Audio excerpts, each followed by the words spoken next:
வசனத்தை நம்ம தியானிக்கலாமா? நமக்கு ஒரு 40 நிமிஷம் இருக்கிறது. இந்த 40 நிமிஷத்தில் சில காரியத்தை தியானிக்க போகிறோம். சரி, ஜெபத்தை பற்றி தொடர்ந்து தியானித்து கொண்டே வரோம்ல. நம்ம ஜெபம்ன்ற புஸ்தகத்தை வைத்து அதில் உள்ள தலைப்புகளை வைத்து தியானித்து கொண்டே வருகிறோம். 4 வகையான ஜெபத்தை குறித்து தியானித்தோம். ஜெபத்தினுடைய வளர்ச்சியை குறித்து நம்ம தியானித்தோம் இல்லை. ஒரு விதமான ஒரு விதவியனுடைய ஜெபம், ஆயக்காரனுடைய ஜெபம், பரிசுத்தவான்களுடைய ஜெபம், நீதிமானுடைய ஜெபம், அப்படி பைபிள் இருக்கிறதுல ஒருத்தர் அந்த ஜெபத்தை குறித்து நிறைய தியானித்து கொண்டு வந்தோம். நிறைய பேர் குறிப்பு எழுதி வச்சுருக்கிறீங்க, நல்லா தயாரிக்கிறீங்க, ரொம்ப சந்தோஷம். ஒரு 3 பேரை நான் சந்தித்தேன். விதவிதமான இடத்துல பெரிய ஃபைல்லாம் கொண்டு வந்தாங்க. இது என்னதுன்னு கேட்டேன். ஜெபிக்கலாம் வாங்க நிகழ்ச்சி ஆரம்பித்ததுலேருந்து இது வரைக்கும் எல்லாத்தையும் பிரசங்கத்தை எழுதியிருக்கிறேன். நான் ஆச்சரியப்பட்டு போனேன். என்ன பாட்டு பாடணுன்னு எழுதியிருக்கிறாங்க, எதுக்கு ஜெபிச்சோன்னு எழுதியிருக்காங்க, என்ன வசனம் பிரசங்கப்பட்ட தலைப்பு ஃபுல்லாக எழுதி பெரிய ஃபைலாக கொண்டு வந்தாங்க. அப்படி ஒரு 2-3 பேரை நான் சந்தித்தேன். அவங்க அது மாதிரி சின்சியராக எழுதி கொண்டு வர்றதை பார்த்து எனக்கு சந்தோஷம். நிறைய பேர் குறிப்பு எழுதுறீங்க. அப்போ நீங்கள் மறந்துடாமல் ஜெபத்தை பற்றி கற்றுக்கொள்ள ஏதுவாக இருக்கும்.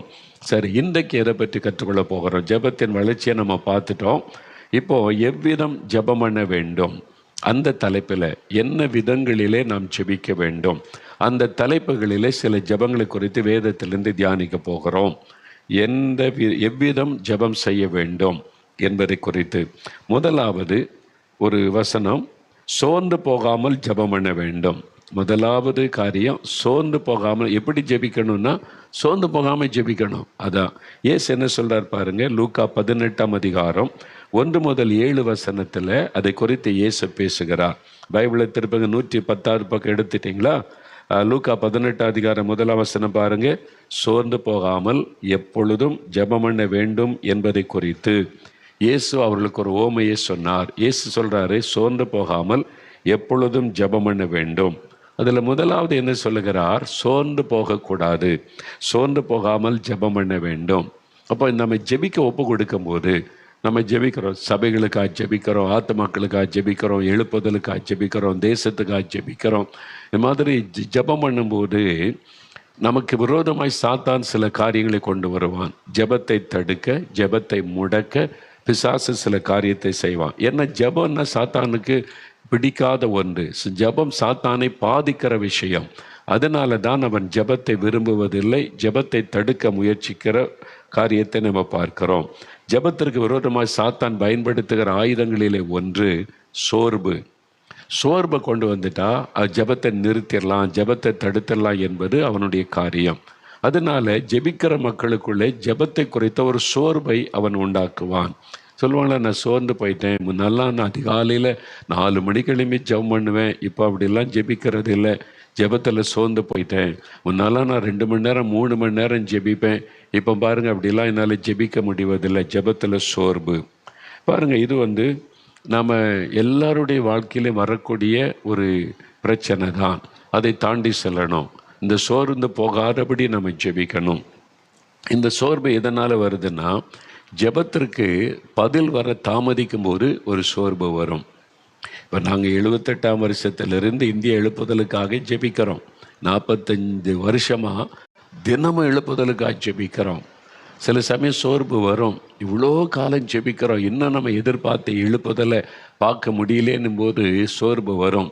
ஆனால் ஆண்டவர் தைரியப்படுத்தி, இன்னும் கொஞ்சம்தான், இன்னும் விடாதங்க, தொடர்ந்து ஜெபிங்க, தைரியப்படுத்தி பலப்படுத்தி நடத்தி கொண்டே வருகிறார்.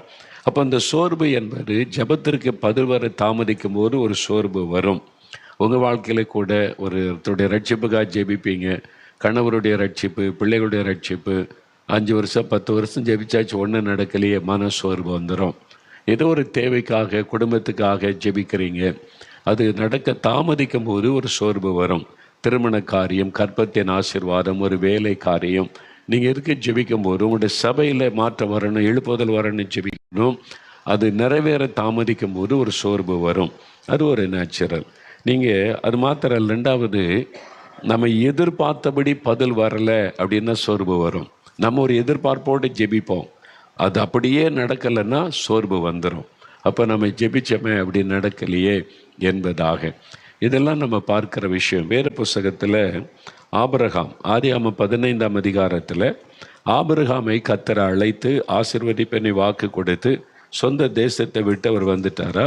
இப்போ பாருங்க, ஆதியாகமம் 15 அதிகாரம் 1 வசனத்தில் கர்த்தர் ஆபிரகாமுக்கு தரிசனமாகிறார். ஆபிரகாமே, நீ ஆண்டவர் ஆசையோடு ஆபிரகாமுக்கிட்ட பேச வருகிறார். என்ன பேசுகிறார் பாருங்க. அந்த காரியங்கள் நடந்த பின்பு கர்த்தருடைய வார்த்தை ஆபிரகாமுக்கு தரிசனத்தில் உண்டாகி அவர், ஆபிரகாமே நீ பயப்படாதே, நான் உனக்கு கேடகமும் உனக்கு மகா பெரிய பலனுமாய் இருக்கிறேன் என்றார். ஆண்டவர் ரொம்ப சந்தோஷமாக அவனுக்கு தரிசனமாகி, ஆபிரகாமே பயப்படாத, நான் இருக்கிற உனக்கு அப்படின்ற மாதிரி பேசுகிறார். அப்போ நம்மளா என்ன சொல்லியிருப்போம், ஆண்டவரே என்கிட்ட பேசிட்டாரு, இந்த வார்த்தை சொல்கிறார், அப்பா இயேசுவே ஸ்தோத்திரப்பா, நீ மகிழ்ச்சி அடைஞ்சிருப்போம்ல. ஆபிரகாம் என்ன சொன்னார் பார்த்தீங்களா? அதற்கு ஆபிரகாம், கர்த்தராகிய ஆண்டவரே, அடியனுக்கு என்ன தருவீர்? நான் பிள்ளை இல்லாமல் இருக்கிறேனே. தமஸ்கு ஊரானாகிய இந்த எலியேசர் என் வீட்டு விசாரணை கர்த்தனாய் இருக்கிறானே. தேவரீர் எனக்கு புத்திர சந்தானம் அருளவில்லை. நீங்கள் வாக்கு கொடுத்தீங்கல்ல, புத்திரன் தருவேன், குழந்தை தருவேன், நீ தரலையே.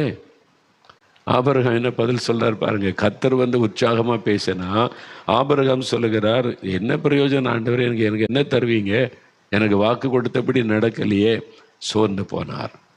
ஆபிரகாம் தேவன் ஆசீர்வாதத்தை கொடுக்க தாமதிக்கும் போது மனசோர்வு, நம்முடைய ஜெபத்துக்கு பதில் வர தாமதிக்கும் போது சோர்வு உண்டாகும்.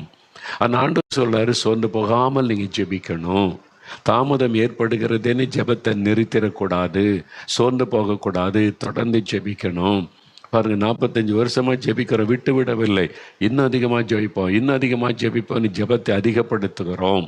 அப்போ சோர்ந்து போகாமல் நம்ம எப்பவுமே ஜெபிக்கணும். ஏற்ற வேளையில் பதில் வரும், ஏற்ற வேளையில் மாற்றம் வரும், ஏற்ற வேளையில் ஆவியானவர் ஊற்றப்படுவார், ஏற்ற வேளையில் சபைகளுக்குள்ளே மாற்றம் வரும். நாம் சோர்ந்து போகாமல் தொடர்ந்து ஜெபிக்கணும். இதான் ஆண்டவருடைய எதிர்பார்ப்பு. இப்போ எலியாவுடைய வாழ்க்கையை பாருங்களேன். எலியாவுடைய ஜெபத்தை குறித்து வேதத்தில் சாட்சி சொல்லியிருக்கிறது. எலியா நம்மை போல பாடுள்ள மனுஷனாயிருந்தும் கருத்தாய் ஜெபம் பண்ணினான் அப்படிலாம் சாட்சி கொடுத்துருக்குதில்ல.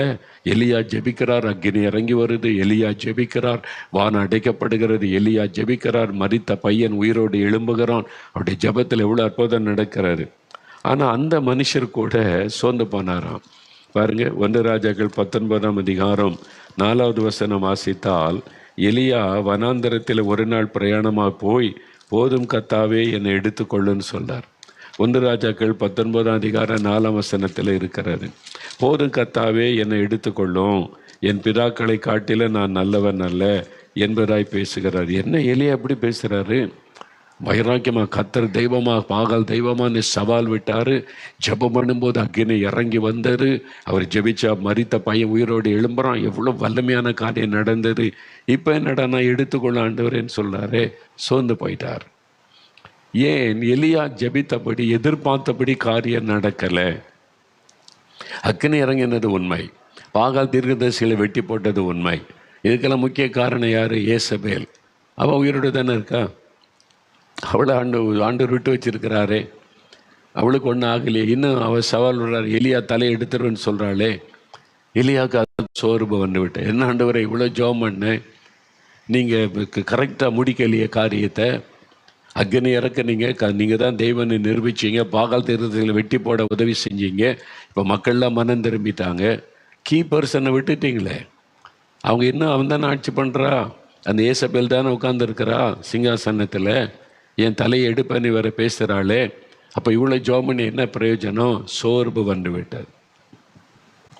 நமக்கு அப்படிதான். நம்ம எதிர்பார்த்து ஒரு ஜோமனம் இப்படி நடக்கணும் தேசத்தில் நீ, ஆனால் அப்படி நடக்காது. ஆண்டவர் வேறு மாதிரி பதில் கொடுப்பார். நம்முடைய இந்த மூளை அறிவு பாருங்க, ரொம்ப குறுகினது. ஆண்டவருடைய திட்டம் பெருசு. அவர் ஞானமுள்ள தேவன். எப்போ எங்கே யாரை கை வைக்கணும் அவருக்கு தெரியும். எப்போ யாருடைய சிங்காசனத்தை கவுத்து யாரை கொண்டு உட்கார வைக்கணும் அவருக்கு தெரியும். நம்ம வேலை ஜெபிக்கிறது. சோர்ந்து போகாமல் ஜெபம் பண்ணிக்கிட்டே இரு, மீதியை நான் பார்த்துக்கிறேன். அது என்னுடைய வேலை. எப்போ ஏசபேல் மேலே கை வைக்கணும், எப்போ அவளை அழிக்கணுன்றது என்னுடைய திட்டம். உனக்கு கொடுக்கப்பட்ட வேலை செய். எலியா சோர்ந்து போகாமல் ஜெபம் பண்ண அவ்வளோதான். நாம் சோர்ந்து போகாமல் ஜெபிக்கணும். இயேசு நமக்கு கற்றுக் கொடுத்தாரு. நமக்கு தாமதம் ஏற்படும் போது, நம்ம எதிர்பார்த்த பதில் வராத போது சோர்வு வரும். நிறைய பேர் கூட தேர்தல் முடிவெல்லாம் வரும்போது நம்ம இவ்வளோ ஜெபம் பண்ணமே, அப்போ இப்படி நடந்துட்டு எல்லாம் சொல்லுவாங்க. ஏன்னா அவனுடைய எதிர்பார்ப்பு வேறு மாதிரி இருந்தார். அந்த மாதிரி எதிர்பார்ப்பு இல்லாமல் கர்த்தர் ஜெபிக்க சொன்னார், ஜெபம் பண்ணுவோம். முடிவு அவருடைய கையில் இருக்குது, அவ்வளோதான். அப்படி இருந்துட்டால் சோர்வு வராது. நீங்கள் உன்னை எதிர்பார்த்து இப்படி தான் நடக்கணும்னு நீ ஜெபிச்சுக்கிட்டு இருந்தா, ஆண்டவர் ஒரு காரியத்தை தடுக்கிறாரு, தாமதப்படுத்துகிறாருன்னா அவர்கிட்ட 1000 காரியம் இருக்குது. 1 2 இல்லை, பல திட்டங்களை தேவன் மறைத்து வைத்திருப்பார். அதன்படி அவர் செயல்படுவார். நம்ம குறுகின புத்தியில் இப்படி நடந்தால் நல்லா இருக்குமே அப்படின்னு நம்ம நினைப்போம். அப்படி இல்லை, கர்த்தருக்கு தான் தெரியும் எப்படி எப்போ எது நடந்தால் சரின்னு சொல்லி. அதே மாதிரி தான் நம்முடைய குடும்ப வாழ்க்கையிலும் சரி, சபையிலும் சரி, ஊழியத்திலும் சரி, நம்ம வேலை ஜெபிக்கணும், செயல்படணும். கர்த்தருக்கு அதை எப்படி செயல்படுத்தணும், எப்போ செயல்படுத்தணும்னு ஆண்டவருக்கு தெரியும். அதனால் சோர்ந்து போகக்கூடாது, தொடர்ந்து ஜெபிக்கணும், அவ்வளோதான். அதனால் சோர்ந்து போகாமல் எப்பொழுதும் நம்ம ஜெபிக்கணும். சரியா? ஓரல் ராபர்ட் என்கிற ஊழியக்காரர் அமெரிக்காவில் இருந்தார். அவர் கை வைத்து ஜெபிக்கும் போது எப்பேற்பட்ட வியாதியஸ்தர சுகமாவாங்க. தேவன் அவர் கொடுத்த அபிஷேகம், அவர் கொடுத்த கட்டளை. அதனால் அவர் கூட்டம் நடத்தும் போது நிறைய மக்கள் கீவில் இருப்பாங்க. ஒவ்வொருவரும் கேட்டு கேட்டு ஜெபிப்பார். அவர் ஜெபிக்க அற்புதம் நடந்து கொண்டே இருக்கும். ஒரு சமயம் அவரிடத்திலே ஒரு பத்திரிக்கைக்காரர் ஒரு கேள்வி கேட்டார். மிஸ்டர் ஓரல் ராபர்ட், நீங்கள் ஒரு ஆளுக்கு மேலே கை வச்சு ஜெபிக்கிறீங்க, அவங்க செத்து போயிட்டா என்ன பண்ணுவீங்க அப்படின்னு கேட்டார். அது நல்ல கேள்வி தானே. அற்புதம் நடக்கட்டுன்னு ஜெபிக்கிறீங்க, செத்து போயிட்டா? அவர் உடனே பதில் சொன்னார், அடுத்த ஆளுக்கு ஜெபம் பண்ணுவேன் அப்படின்னார். அடுத்த ஆளுக்கு செத்து போயிட்டா அடுத்த ஆளுக்கு ஜெபம் பண்ணுவேன். என் வேலை ஜெபிக்க வேண்டியது, அவன் சுகமாக்குறது எடுத்துக்கொள்றதுலாம் அவருடைய காரியம். நான் ஜெபம் பண்ணிக்கிட்டே இருப்பேன். அவர் எனக்கு ஜெபிக்க சொல்லியிருக்கிறார், நீ ஜெபம் பண்ணிக்கிட்டே இரு, மக்களுக்காக ஜெபம் பண்ணு, கரத்தை வைய, நாமத்தை சொல்லு, நான் ஜெபம் பண்ணுவேன். சுகம் கொடுக்கறது அல்லது எடுக்கிறது அவருடைய காரியம். ஒரு ஆள் செத்து போயிட்டு அடுத்த ஆளுக்கு ஜெபம் பண்ணுவேன். ஒரு ஆளுக்கு சுகம் கிடைக்கட்ட அடுத்த ஆளுக்கு ஜெபம் பண்ணுவேன். என் வேலை ஜெபிக்கிறது, நான் சோர்ந்து போகாமல் ஜெபிச்சுக்கிட்டே இருப்பேன். பதில் அவருடைய கையில் இருக்குது. ஓரல் ராபர்ட் என்ற தேவ மனிதர், நல்ல ஒரு தேவ மனிதர். அப்போ அவர் சொன்னது அதுதான், நான் ஜெபத்தில் சோர்ந்தெல்லாம் போக மாட்டேன், நான் ஜெபிச்சுக்கிட்டே இருப்பேன். அதே மாதிரி தான் நான் சில காரியம் ஜெபிப்போம். பிசாசு சொல்லுவேன், என்ன ஜெபம் பண்ண, என்ன நடந்துச்சு, நீ ஜெபம் பண்ண நடந்துச்சா? நான் சொல்கிறது என் வேலை ஜெபிக்கிறது. பிசாசே ஓடி போயிரு. என் ஆண்டவருக்கு தெரியும் எப்போ எப்படி ஜெபத்துக்கு பதில் கொடுக்கணும்னு. என் ஜெபம் வீணே போகலை. அதெல்லாம் பரலோகத்தில் கர்த்தருக்கு முன்னால் நினைப்போட்டு இதெல்லாம் இருக்குது. ஏற்ற நேரத்தில் பதில் வரும், ஏற்ற நேரத்தில் அதெல்லாம் நடக்கும். அவர் அந்த ஜெபத்துக்கு பதில் கொடுக்கறதுக்கு டைம் வச்சிருக்கிறார்.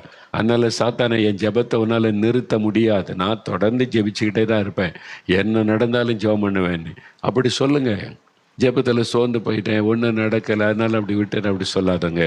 அப்போது சோர்வை கொண்டு வந்து உங்களுடைய ஜெபத்தை முடக்கி விட சாத்தான் முயற்சிப்பான். நீங்கள் சோர்ந்து போகாமல் ஜெபிக்கணும் என்பது தான்.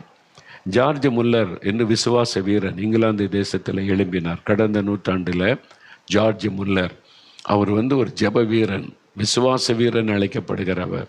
அவனுடைய ஃப்ரெண்டு 2 பேருடைய ரட்சிப்புக்காக 53 வருஷம் ஜெபித்தாராம். 53 வருஷம். ஒரு அம்மா கேட்டாங்க, நாங்கள் எவ்வளோ நாள் ஜெபிக்கிறது, என்னுடைய வீட்டில் என் மகன் மனம் திரும்பினோடனே நானும் 10 வருஷமாக ஜெபிக்கிற, ஒரு மாற்றமே இல்லையே அப்படின்னு சொன்னோடனே ஜார்ஜ் முல்லர் தன்னுடைய ப்ரேயர் டைரியை திறந்து காமிச்சாராம். பாருங்கள், நான் எழுதி வச்சு என் ஃப்ரெண்டுக்காக 25 வருஷமாக ஜெபிக்கிறேன், இன்னும் ரட்சிக்கப்படலைன்னு. ஐயோ, நீங்கள் 25 வருஷமாக ஜெபிச்சு இன்னும் ரட்சிக்கப்படலையா? ஆமாம், நான் தொடர்ந்து ஜெபிச்சுக்கிட்டே இருக்கேன், கர்த்தர் ரட்சிப்பார் அப்படின்னு, ஜெபத்தை விட மாட்டேன். ஐயோ, நான் 10 வருஷம் தானே ஜெபிச்சிருக்கேன். தொடர்ந்து ஜெபம் பண்ணுங்க, விடாதங்க. நீங்கள் ஜெபத்துக்கு கட்டாயம் பதில் வரும், அது வரைக்கும் ஜெபித்து கொண்டே இருக்கணும். பாருங்கள், தன்னுடைய நண்பருக்காக அவர் 53 வருஷம் ஜெபித்தாராம். ஒருத்தர் அவர் மரணத்திற்கு பிறகு ரட்சிக்கப்பட்டார் என்று சரித்திரம் சொல்லுகிறது. நம்முடைய வேலை ஜெபிக்கிறது, சோர்ந்தே போகக்கூடாது, ஜெபிச்சுக்கிட்டே இருங்க. எதுக்கு உங்கள் சபைக்காக ஜெபிக்கிறீங்களா, உங்கள் கிராமத்துக்கு ஜெபிக்கிறீங்களா, உங்கள் பட்டணத்துக்கு எழுப்புதலுக்கு ஜெபிக்கிறீங்களா, தேசத்துக்கு ஜெபிச்சு, நாட்டில் நடக்குது எல்லாம் நம்ம ஜெபிக்கிறதுக்கு மாறாக நடக்குதெல்லாம் நினைக்காதுங்க. அப்படின்ற நேரத்துக்குள்ள தலைகளாக மாறிடும். பயப்படாதங்க. ஒரு ராத்திரிக்குள்ள சூழ்நிலை தலைகளாய் கர்த்தர் மாற்ற முடியும். அதனால் தொடர்ந்து நம்ம ஜெபிக்கணும். அதுதான் அறிந்து. அப்போ சோர்ந்து போகாமல் ஜெபம் பண்ணணும். சொல்லுங்கள், நான் சோர்ந்து போக மாட்டேன், நான் சோர்ந்து போகாமல் ஜெபிப்பேன். இயேசுவே, நீர் சொன்னபடி நான் சோர்ந்து போகாமல் ஜெபம் பண்ணுவேன் அப்படி சொல்லணும். ஜெபத்தில் சோர்வை கொண்டு வருகிற பிசாசை இயேசுவை நாமத்தில் உன்னை கடிந்து கொள்றேன்னு சொல்லுங்கள், கடிந்து கொள்ளுங்க. அவ்வளோதான், சோர்வு மாறிடும். 2வது, வசனம் என்ன சொல்லுது? லூக்கா 18:1 மறுபடியும் பாருங்கள். லூக்கா 18:1 இயேசு என்ன சொல்லுகிறார்? சோர்ந்து போகாமல் எப்பொழுதும் ஜெபம் பண்ண வேண்டும். Pray always. எப்பொழுதும் ஜெபிக்கணும். சோர்ந்து போகாமல் ஜெபிக்கணும்னு சொல்கிறது நல்லா இருக்குது, ஓகே. எப்பொழுதும் ஜெபிக்கணும்னா 24 மணி நேரம் ஜெபிக்கணுமா? ஜெபிக்கணும். அதன் அர்த்தம் எப்பொழுதும் ஜெபிக்கணும். இயேசுவே சொல்கிறாரு, எப்பொழுதும் ஜெபம் பண்ண வேண்டும். Pray always. அப்படின்னா எப்பொழுதும் ஜெபிக்கிறதுனா இப்படி எப்பவுமே ஜெபிச்சுக்கிட்டே இருக்க முடியுமா? இயேசு சொன்னார் எப்பொழுதும் ஜெபம் பண்ணணும். அதை உறுதிப்படுத்துகிற வண்ணமாய் பவுல் சொல்லார் பாருங்க. 1 தெசலோனிக்கேயர் 5:17 பைபிளை புரட்டுங்க. 1 தெசலோனிக்கேயர் 5:17 பாருங்க. இது புதிய ஏற்பாட்டில் 282 பக்கம். அங்கே என்ன சொல்கிறார் பவுல்? இயேசு சொன்னதை உறுதிப்படுத்த வண்ணமாக சொல்கிறாரு, இடைவிடாமல் ஜெபம் பண்ணுங்கள். Pray without ceasing. இடைவிடாமல் ஜெபம் பண்ணுங்க. பார்த்தீங்களா? இடைவிடாமல். அது சொன்னாங்கல்ல, 12 மணி நேரம் ஜெபம் நடத்தினோம் உடுமலைப்பேட்டையில், இடைவேளை விடாமல். ஒரு டீ பிரேக், காஃபி பிரேக், ஒரு இடைவேளை கூட இல்லாமல் 12 மணி நேரம் தொடர்ச்சியாக ஜெபம். 12 மணி நேரம் தொடர்ச்சியாக முழுகிறவை ஜெபம்.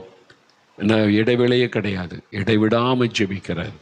அதே மாதிரி இடைவிடாமல் ஜெபம் பண்ணுங்கள். ஒவ்வொருவருக்கு தனிப்பட்ட முறையில் ஆலோசனை இருக்கு. இடைவிடாமல் நான் ஜெபிக்கணும், இடைவிடாமல் நீங்கள் ஜெபிக்கணும். அது எப்படிங்க ஜெபிக்கிறது?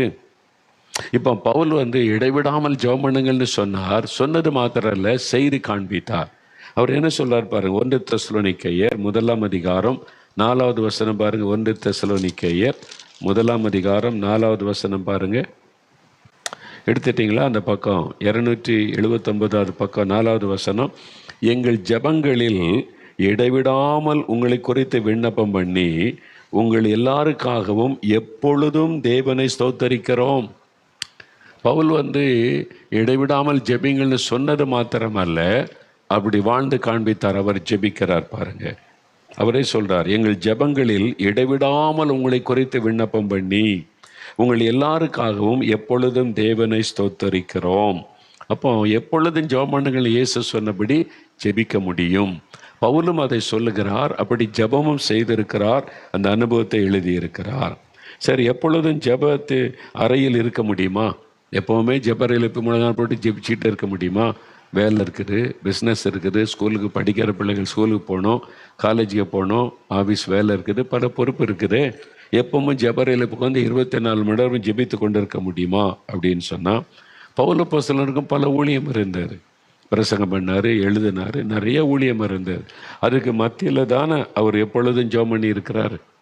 அத்தனை வேலைக்கு மத்தியில், ஊழியத்துக்கு மத்தியில் தானே இடைவிடாமல் ஜெபித்தேன்னு சொல்லுகிறார். அப்போ முடியும். எப்படி முடியும் அப்படின்னு நினைக்க முடியும் என்பதை முதல்ல விசுவாசிங்க. தானியேல் கூட பாருங்க. தானியேல் 6:10 தினமும் 3 வேளை அவர் ஜெபித்தாராம். தினம் 3 வேளை. பொறுப்பான அதிகாரி, பிரைம் மினிஸ்டர். அவர் அந்த காலத்தில் பைபிளில் பிரைம் மினிஸ்டராக இருக்கிறார். அதாவது ஃபைனான்ஸ் எல்லாம் அதான் பொறுப்பு. ராஜாவுடைய அந்த ஃபைனான்ஸ் எல்லாமே அவர் பெரிய பொறுப்பில் இருக்கிறவர். அப்போது அவர்கிட்ட தான் எல்லாரும் அதிகாரிகள் வருவாங்க, கணக்கு ஒப்புவிப்பாங்க. அந்த எல்லாம் பொக்கிஷ சாலைக்கு அதிகாரி எல்லாமே அவர் தான். ஆனால் அவர் 3 வேளை ஜெபிக்கிறார். ரொம்ப பிஸி. அவ்வளோ வேலைக்கு மத்தியிலையும் தவறாமல் 3 வேளை ஜெபிக்கிறார்ல. அப்போ இந்த பைபிள் காலேஜில் படிச்சிருப்பாங்கல்ல, பைபிள் காலேஜ். நானும் பைபிள் காலேஜ் படித்தேன். படிக்கிறது தப்பு கிடையாது, டிகிரி வாங்குறது தப்பு கிடையாது. நான் குறை சொல்ல நினைக்கக்கூடாது, பட் தப்பு கிடையாது. என்ன ஆண்டவர் போச்சனார். பைபிள் காலேஜ் போனே 3 வருஷம் படித்தேன். ஆமாம், 3 வருஷம் படித்த பிறகு இன்னொரு வருஷம் படித்த டிகிரிலாம் வாங்கலாம், உனக்கு வேண்டாம் அதெல்லாம், பைபிளை கற்றுக்கொண்டே வா ஊழியத்துக்குன்னு கூப்பிட்டாரு. நான் எல்லாமே அறகுறை. நான் எல்லாமே அறகுறை. காலேஜ்லேயும் பிகாம் 6 மாதம் தான் காலேஜ் படித்தேன். ஊழியத்துக்கு வாங்கி கூப்பிட்டாரு, விட்டுட்டு வந்துட்டேன். பைபிள் காலேஜில் போய் சொன்னார், 3 வருஷம் படித்தேன், வா போதும், படித்து முடித்து பட்டெல்லாம் உனக்கு தேவையில்லை, கம் அப்படின்ட்டாரு. ஆனால் நமக்கு டாக்டர் பட்டம் கொடுக்க நிறைய பேர் முயற்சி பண்ணுறாங்க. அது அவங்களுடைய விருப்பம். டாக்டர் பட்டம் கொடுக்க முயற்சி பண்ணி உங்களை தான் தெரிந்து கொண்ட வாங்க டாக்டர் பட்டம் அப்படின்னு. நான் அதுக்கு தகுதி உள்ளவனாய் நினைக்கல. நான் சொன்னேன், நான் அதுக்கு தகுதி கிடையாது, என்னை விட்டுருங்க. இன்னும் ஆண்டவர் சொன்ன வேலையெல்லாம் செஞ்சு முடிக்கலை. எவ்வளோ பேருக்கு சுவிசேஷம் இருக்குது, அதே செஞ்சு முடிக்கலை. அறகுறையாக நிற்கிறேன். இப்படி டாக்டர் பட்டம் வாங்கன்னு சொல்கிறீங்க? இன்னும் செய்து முடிக்க வேண்டிய வேலை நிறையா இருக்குது. நான் தகுதியில் அதுக்கான தகுதியான ஆட்களுக்கு கொடுங்கன்னு சொல்லிட்டேன் நான். ஆமாம், ஒரு வெளிநாட்டுக்கு போயிருந்தேன்னா, அங்கே ஒரு ஃபாரினர் மீட்டிங் போகிறோம் சொல்கிறாங்க, கிளம்புறேன் ஆஃபீஸில் சொல்ல உங்களுக்கு டாக்டர் பட்டம் கொடுக்க போகிறாங்கண்ணா. யாருக்கு என்ன? உங்களுக்கு தான். எங்கே இன்னைக்கு கூட்டத்தில் நாங்கள், எனக்கு யார் டாக்டர் பட்டம் கொடுக்குறா? ஒருத்தர் வந்திருக்காரு, உங்களை பற்றி கேள்விப்பட்டு விசாரிச்சுட்டு, அவர் ஒரு வெள்ளைக்காரர் ஃபாரினர் வந்திருக்கார். அவர் எல்லாம் ட்ரெஸ்ஸு கொண்டு வந்திருக்காரு, தொப்பி கொண்டு வந்திருக்கிறாரு, பேரில் அடித்து சர்டிஃபிகேட்லாம் கொண்டு வந்திருக்கிறாரு, உனக்கு கொடுக்க போகிறாங்களே. இது வரைக்கும் எனக்கு தெரியாது, ஸ்டேஜில் போய் மீட்டிங் நடத்தணும், இன்னைக்கு கொடுக்க போகிறாங்களா? ஆமான்னு சொன்னாங்க. உண்மையில் ஆஸ்திரேலியா போயிருக்கும்போது அப்போ நான் போய் உட்காந்துருக்கேன். அவர் வந்து அவர் யாருன்னே எனக்கு தெரியாது, ஃபஸ்ட் டைமாக வந்து பார்க்குறேன். அதுக்குள்ளே வந்து டாக்டர் பட்டம் கொடுக்குறதுக்கு எல்லாம் எடுத்து வச்சுருந்தேன். நான் சொன்னேன், தயவுசெய்து என்னை விட்டுருங்க, நான் இதுக்கு தகுதி உள்ளவனே இல்லை. இந்த பட்டம் நான் காலேஜ் படிக்க பட்டமே எனக்கு வேண்டான்ட்டார் ஆண்டவர். வந்து ஊழியம் செய்யடான்ட்டார். எனக்கு அதுக்கு வந்து சம்மந்தம் கிடையாது, தயவுசெய்து விட்டுருங்க. அதனால் உங்களுடைய அன்புக்காக நன்றி, இதை நான் ஏற்றுக்கொள்ள முடியாதுன்னு சொல்லி மறுத்துட்டேன். அவர் கொஞ்சம் வருத்தம் தான். அதுக்கு நான் என்ன செய்ய முடியும்? நான் எஜமான் சொல்கிறது தானே கேட்க முடியும். காலேஜ் பட்டமே வேண்டான்னு சொன்ன ஆண்டவர் டாக்டர் பட்டம் வாங்கிக்கன்னு சொல்லுவாரா? அது நமக்கு எதுக்கு? அதெல்லாம் பெரிய பெரிய ஆட்களுக்கு கொடுக்கட்டும். நம்ம அரைகுறை ஆட்கள் இன்னும் செய்து முடிக்க வேண்டிய வேலை நிறையா இருக்குது. 145 கோடி மக்கள் இருக்காங்க, உத்தரவாதம் இருக்குது. அதையெல்லாம் நம்ம இன்னும் செய்யலையே, ஆண்டு சொன்ன வேலைகளே முழுமையாக செய்யலை. அப்புறம் இப்படி பட்டம் பரலோகத்தில் போகும்போது அவர் ஒரு வார்த்தை சொல்லணும். அவர் பட்டம் கிரீடெல்லாம் எனக்கு ஞாபகமே இல்லை. பவுல் சொல்கிறார் கிரீடம் கொடுப்பாரு நீ, ஆனால் எனக்கு அந்த ஆசையெல்லாம் இல்லை. ஒரு வார்த்தை கேட்கணும் அவர்கிட்ட, நல்லது உண்மையும் உத்தமான ஊழியக்காரனே, நீ வந்து கொஞ்சத்தில் உண்மையாக இருந்தால் எஜமானுடைய சந்தோஷத்தில் பிரவேசி. அந்த ஒரு வார்த்தை கேட்க தான் நான் ஊழியம் செய்கிறேன், வேறு எனக்கு ஆசையே கிடையாது. பரலோகத்தில் போனால் வலது பக்கம் இடம் இடது பக்கம் இடம் ஆளுகை செய்யணும், கிரீடம் கிடைக்கும், அந்த சிந்தையே எனக்கு இல்லை. எனக்கு எங்கள் அப்பாவுடைய விருப்பத்தை நிறைவேற்றணும். இயேசு கிறிஸ்து என்னுடைய தகப்பன், என்னை நான் சாக கடந்து எனக்கு உயிர் கொடுத்தவர். அவர் என்ன சொல்கிறாரோ அதை செய்யணும், அவர் விருப்பத்தை நிறைவேற்றணும், அவர் ஆசையை செய்து முடிக்கணும். அதுதான் என்னுடைய ஒரே நோக்கம். அதுதான் நான் செய்து கொண்டு இருக்கிறேன். வேறு ஆசை எனக்கு கிடையாது. அதில் பேர் வேணும், புகழ் வேணும். அதனால தான் யார் திட்டினாலும் எனக்கு பெருசாக தெரியாது, புகழ்ந்தாலும் பெருசாக தெரியாது. ஆண்டவர் சொல்லி கொடுத்தாரு, ஒரு கூட்டம் புகழும் ஒரு கூட்டம் இகழும், ரெண்டுக்குமே செவி கொடுக்காத, இருதயத்தில் ஏற்றுக்கொள்ளாத, இந்த காலை வாங்கி இந்த காலை விட்டுட்டு போய்கிட்டே இருன்னு சொல்லி. அப்படி தான் இன்றைக்கி வரைக்கும் நடக்கிறேன். அதனால் புகழ்ந்தாலும் எனக்கு பிடிக்காது, நான் ஏற்றுக்கொள்றதில்லை, இகழ்ந்தாலும் ஏற்றுக்கொள்றதில்லை. அதனால் அப்படி இங்கே பாருங்கள், பவுல் அப்போஸ்தலன் வந்து அவருக்கு தான் பட்டம் கொடுக்கணும். எப்படி சாதித்த மனிதர் அவர், கண்டங்களை அசைத்திருக்கிறார் இயேசுவுக்காக. என்ன மாதிரி அவர் கூட நின்று பார்த்தா அவர் பக்கத்தில் போய் நிற்க நமக்கு அருகதை கிடையாது. அப்படி செஞ்சிருக்கிறார் பவுல் அப்போஸ்தலன். அவர் சொல்கிறார், இடைவிடாமல் ஜெபம் பண்ணுங்கன்னுட்டு அவர் ஜெபித்திருக்கிறார். நான் ஜெபிக்கிறேன் அப்படின்னு சொல்கிறார். ஊழியக்காரங்க கற்றுக்கொள்ளணும், தயவு செய்து நீங்கள் பாஸ்டராக இருக்கலாம், சுவிசேஷம் யாராக இருந்தாலும் இடைவிடாமல் ஜெபிக்கணும். பவுல மாதிரி அதை பழகுங்க. சும்மா வெளிநாட்டில் அமெரிக்கா ஊழியம் செய்கிறாங்க, ஃப்ளைட் வாங்கணும், இது வாங்கணும், விசுவாசம் இதெல்லாம் விட்டுட்டு பவுல் மாதிரி மாறன்னு ஆசைப்படுங்க. அவர் மாதிரி ஜெபிக்கணும், அவர் மாதிரி சுவிசேஷம் அறிவிக்கணும், அவர் மாதிரி ராஜ்யத்தை கட்டணும் இயேசுக்காக. அப்படி தயவு செய்து அவர்கிட்ட கற்றுக்கொள்ளுங்க.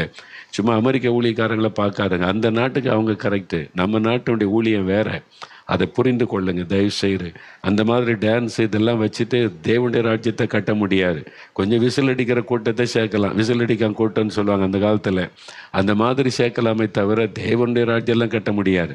பவுலை பின்பற்றுங்க, அவர் சொன்னபடி நடங்க, தேவனுடைய ராஜ்யத்தை கட்டலாம். இடைவிடாமல் ஜெபம் பண்ணுங்க. அவர் சொல்கிறார்ல, அவர் ஜெபிச்சிருக்கிறார் பார்த்தீங்களா, இடைவிடாமல் அவர் ஜெபிச்சிருக்கிறார். இந்த பைபிள் காலேஜில் படித்த ஸ்காலர்ஸ்லாம் இருப்பாங்கள்ல, பெரிய ஆட்கள், தப்பில்லை. சிலர் வந்து நல்லா படித்து நல்லா பைபிள் டீச் பண்ணுவாங்க. அது நல்ல பைபிள் டீச்சர்ஸ் பாரு, பெரிய பெரிய ஊழியர்கள்லாம் பைபிள் காலேஜில் படித்தவங்க, தப்பு கிடையாது. பாஸ்டர் மோகன் எடுங்க, பாஸ்டர் கல்யாணகுமார் எடுங்க, அவங்களாம் டீச்சிங் பண்ண அப்படி இருக்கும். ஏன்னா அவங்க படிச்சிருக்கிறாங்க. இதெல்லாம் அது தப்பு கிடையாது. பைபிள் காலேஜில் படிங்க, அதில் பெருமை பார்க்குறதுக்கு ஒன்றும் இல்லை, கற்றுக்கொள்கிறது அவ்வளோதான். இப்போ அந்த பைபிள் காலேஜில் படித்த ஸ்காலர்ஸ் எல்லாம் ஒரு வீட்டில் கூடி அவங்க ஒரு பேசி கொண்டு இருந்த போது இந்த வசனத்தை வச்சு பேசினாங்களாம். இடைவிடாமல் எப்படி ஜெபிக்க முடியுமா? இயேசு சொன்னார், இடைவிடாமல் ஜெபம் பண்ணுங்க, எப்பொழுதும் ஜெபம் பண்ணுங்கன்னு சொல்லியிருக்கார். அப்படி முடியுமா? ஒரு நாளில் 24 மணி நேரம் ஜெபிச்சுக்கிட்டே இருக்க முடியுமா? அது முடியாது அப்படின்னு அவெல்லாம் பேசும்போது, அந்த வீட்டில் கூட்டி பெருக்குவாங்கல்ல, வேலை செய்வாங்க, சமையல் பண்ணுவாங்க, கூட்டி பெருக்குவாங்க ஒரு அம்மா. அந்த அம்மா இதை கவனிச்சுக்கிட்டே இருந்தாங்க. இவங்கெல்லாம் உட்காந்து பேசுகிறாங்க, பைபிளை தியானிக்கிறாங்க. அப்படி இடைவிடாமல் ஜெபிக்க முடியுமா? முடியாது, அதெல்லாம் கஷ்டம், இயேசு சொன்னபடியெல்லாம் ஜெபிக்க முடியாது அப்படின்னு. அப்போது இந்த அம்மா சொல்கிறாங்க முடியும் அப்படின்றாங்க. வீட்டு வேலை செய்கிற அம்மா பைபிள் காலேஜில் படித்த ஆள்கிட்ட சொல்கிறாங்க, என்ன முடியாது? முடியாத ஒன்று இயேசு சொல்லுவாரா? முடியும். அது எப்படி முடியும்? ப்ராக்டிக்கலாக சொல்லுங்கன்னா, இப்போ நான் இந்த வீட்டில் வேலை செய்கிறேன். நான் பெருக்கும்போது இந்த வீட்டை சுத்தம் பண்ணுற மாதிரி இயேசுவே என் உள்ளத்தை சுத்தப்படுத்தும், என் வாழ்க்கையை சுத்தப்படுத்தும்னு என் பரிசுத்தத்துக்காக ஜெபிச்சுக்கிட்டே வேலை செய்வேன். நான் போய் கிச்சனில் போய் அடுப்புக்கிட்ட நிற்கும் போது, நெருப்பு பற்ற வைக்கும்போது, அந்த அனல் வீசல, ஆண்டவரே இந்த நெருப்பை மாதிரி எப்போவுமே எனக்குள்ள ஆவியானவர் கொழுந்து விட்டு எரியணும், நான் எப்பொழுதும் ஃபயராக இருக்கணும், ஆவியானுடைய வல்லமையில் நிறைந்து அக்னியாக நான் எப்பவுமே இருக்கணும் அப்படின்னு ஜெபம் பண்ணுவேன். அதே மாதிரி ஒவ்வொரு துணி துவைக்கும் போது அந்த அழுக்கெல்லாம் போதலாத மாதிரி என்னுடைய சிந்தனையை கழுவி சுத்தம் பண்ணும், என் கண்களை பரிசுத்தப்படுத்தணும்னு ஜெபம் செய்வேன். அப்படி ஒவ்வொரு வேலை செய்யும் போதும் நான் ஆகாரம் சமைச்சு ஆகாரம் கொண்டு வந்து பரிமாறும்போது, ஆண்டவரே நான் ஆவிக்குரிய அப்பத்தை, இயேசுவாகிய அப்பத்தை எல்லா ஜனங்களுக்கும் கொடுக்கணும், அதுக்கு எனக்கு உதவி செய்யணும்னு ஜெபம் பண்ணுவேன். ஒவ்வொன்றுக்கும் நான் ஜெபம் பண்ணுவேன். ஒவ்வொரு வேலை செய்யும்போதும் ஜெபம் பண்ணிக்கிட்டே இருப்பேன். முடியும். நீ என்ன வேலை செய்தாலும் ஜெபித்து கொண்டே செய்ய முடியும். பிஸ்னஸ் பண்ணாலும் ஜெபித்து கொண்டே செய்ய முடியும். அந்த அம்மா டீச் பண்ணுறாங்க, ஆமாம் உண்மை தானே அப்படின்னு. இப்போ உதாரணத்துக்கு பாருங்களேன், உங்கள் குழந்தைக்கு சுகம் இல்லை. இப்போது உங்கள் வீட்டில் உங்கள் குழந்தைக்கு சுகம் இல்லை, ஆஸ்பத்திரியில் வச்சுருக்குது. அதுக்கு டியூப்பெல்லாம் மாட்டி ஒரு ஐசி யூனிட்டில் வச்சுருக்காங்க. ஆபத்தான சூழ்நிலையில் குழந்தை வச்சுருக்கு. டாக்டர் சொல்கிறாங்க, நான் 24 மணி நேரம் கழித்து தான் சொல்ல முடியும் அப்படின்னு. அப்போ நீங்கள் சில வேலைகள் இருக்குது, நீங்கள் கடைக்கு போகிறீங்க, மில்க் வாங்கணும், சில பொருள் வாங்கணும், வெளியெல்லாம் போக வேண்டியது இருக்குது. அப்படி போகும்போது என்ன, நீங்கள் இப்படி நிலைமையில் இருப்பாங்க. நீங்கள் கடைக்கு போனாலும், வெளியில் போனாலும், வீட்டில் போய் குளிச்சுட்டு புறப்பட்டு வர போனாலும் மைண்டெல்லாம் எதை குறித்து இருக்கும்? குழந்தை பற்றியே சிந்தனை ஓடிக்கிட்டே இருக்கும். பிள்ளைக்கு என்ன ஆகுமோ, எப்படி ஆகுமோ, சரியாயிருமோ, அந்த 24 மணி நேரமும் சிந்தை இல்லாத ஓடிக்கிட்டே இருக்கும். ஆனால் நீங்கள் பஸ்ஸில் போவீங்க, வேலை செய்வீங்க, குளித்து புறப்படுவீங்க, பால் வாங்குவீங்க, எல்லாம் வேலை செய்தாலும் மைண்டு முழுவதும் ஆஸ்பத்திரி இருக்கிற குழந்தை மேலே ஓடிக்கிட்டே இருக்கும். பார்த்தீங்களா? இடைவிடாமல் அதை நினச்சிக்கிட்டே இருப்போம். அதே மாதிரி தான் நீங்கள் என்ன செய்தாலும் உங்களுடைய இருதயத்தில் என் ஜனம் ரட்சிக்கப்படணும், என் இந்திய மக்கள் ரட்சிக்கப்படணும், எழுப்புதல் உண்டாகணும், இருதயத்திலேருந்து ஜெபம் வந்துக்கிட்டே இருக்கும். நீங்கள் பேசிக்கிட்டு இருப்பீங்க, சாப்பிட்டுக்கிட்டு இருப்பீங்க, வேலை செய்வீங்க, இருதயம் தேவனுடைய கனெக்ஷனில் இருந்து ஆத்துமாக்களுக்காக ஜெபித்து கொண்டே இருக்கும். மக்கள் மீது நினைவாயிருந்து ஸ்தோத்திரம் பண்ணுவீங்க, ஜெபிப்பீங்க. அதுதான் இயேசு சொல்கிறாரு. புரியுதா உங்களுக்கு? எப்பவும் இயேசுடைய கனெக்ஷன்லேயே நம்ம இருக்கணும். அவனுடைய மனதில் இடைவிடாமல் ஜெபிக்க முடியும். முடியாத உடனே இயேசு எப்படி சொல்லுவார்? நீங்கள் ப்ராக்டிஸ் பண்ணி பாருங்கள், நீங்கள் ப்ராக்டிஸ் பண்ணி பாருங்கள். இப்போ நான் ட்ராவல் பண்ணாக்கி, ட்ராவல் ஆரம்பிக்கும்போது காரில் ஏறி உட்கார்ந்தா ஜெபம் பண்ணுவோம்.